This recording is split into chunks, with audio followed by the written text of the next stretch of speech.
Welcome to Ask the Doc, where we break down my experiences with being infected with COVID-19. As you can tell, my voice is a little bit sore. I don't know what that's really attributed for. I'm not really hacking or coughing or anything, but I think that's just the overall general low energy state. I figured I'd make a couple of videos before I get out of quarantine, where then the rest of my life starts back up again. So I'll use this opportunity to kind of make some videos and educate my followers and others on how I'm doing, and essentially a little bit more what they don't hear about on the media, which is basically the symptoms that you get and what it feels like. So this video is really not to like scare you or anything about the severity of this illness. Clearly it's quite severe, and it's affecting a lot of our elderly population. It's overwhelming our hospital system, and it's clearly having a negative effect on the economy. But besides those issues, I just want to let you know from my side, like what it feels like. So once again, I was diagnosed with it on April 13th, but I felt like officially by a nasal swab, and it was sent out to Exor Lab, and they processed the results. But I was officially feeling symptoms and just very unwell on the 11th of April. So the big thing for me was severe body aches. My ankles were just,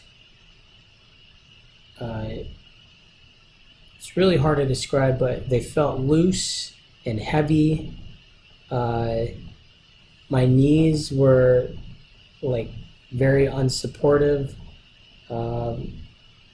Again, very stiff. So it was really the ankles and knees that were very prominent for me. And then I also felt the shoulders and my arms were very heavy as well. And I wasn't doing any physical activity with my arms or shoulders.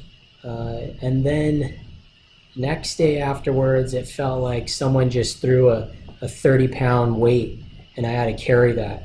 So throughout this whole process, I've been feeling very heavy, as if I was carrying my toddler around on my back, and Zane weighs about 36 pounds, so it felt literally like I was carrying him. The other thing is there was some difficulty of breathing. It felt like as if someone put a 5-10 pound like plate, a weight plate on the chest at all times. And this is when you were sleeping, this is when you were showering, this is when you were getting up and trying to move and just be more functional. Now thankfully that weight has gone away. That 30-pound like supposed backpack feeling is gone. The body aches are gone. And right now it's just kind of like this residual fatigue that you have to just overcome.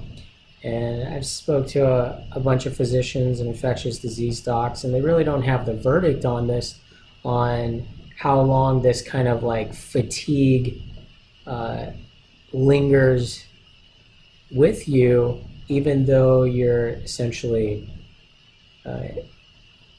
overcome your infection and started forming antibodies. So the joint pains immensely, it's not hurt, but it's a heavy pressure. Just everything feels run down, like as if you have like an arthritis flare, but through your whole body. If any of you have gout, it's like gout, but through your big joints, your knees, your ankles, your shoulders, your elbows, and the best thing that I've been trying to do to help with that is trying to take showers relax. I've been trying to stay physically active so that I don't kind of like stiffen up. I have essentially these stairs in my hotel right here. Let's see, where can you see it? These stairs that I go up and down every so often. I try to do about 5 flights of stairs every hour or 2 hours, just so I can keep somewhat active. And then I think that's what's helping the most, is just being really active. Now I can see why elderly patients that get this, they would be more bedbound, and then they would develop a condition called atelectasis, which is narrowing of their lower lung fields so that it squishes. And atelectasis in the setting of poor energy, poor respiratory reserves, can develop into pneumonia. So what I've seen is people with COVID-19 do develop underlying pneumonias if they're not functionally improving with their respiratory status, or they're being more active, or they're working on deep breathing exercises during the period of their infection. So thankfully, you know, with the stair climbing, just general movement, deep breathing, just having a positive outlook, the muscle aches and the body aches do subside. It took me about 3 days to get over that hump. And I'm not obviously 100% better. I still have a little bit of low energy, but the exertional fatigue is like, I would say about 80% better. I can do something and not have that just run me down, that I have to take a nap right afterwards. There was a period where I would just I would bathe my kid. This is prior diagnosis, and just bathing Zara would fatigue me out, that I would have to take a nap, and that's really weird. Or just kind of playing chase around the parking lot with my son, again, would fatigue me out. I would take a 3-hour nap.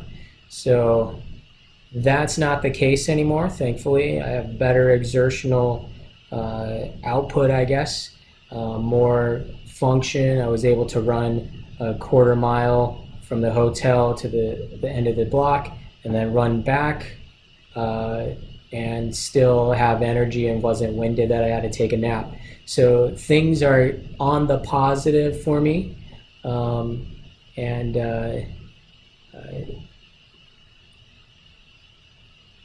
I think the worst of this has passed, and I'll be like the other survivors, just moving along with this and hope for recovery. The next video I'm going to talk about is antibody testing, how this impacts us, and what are the implications, and why is this useful, and we'll go from there. If you guys have any comments, questions, give me a shout out. And once again, thanks for watching Ask the Doc. Appreciate it.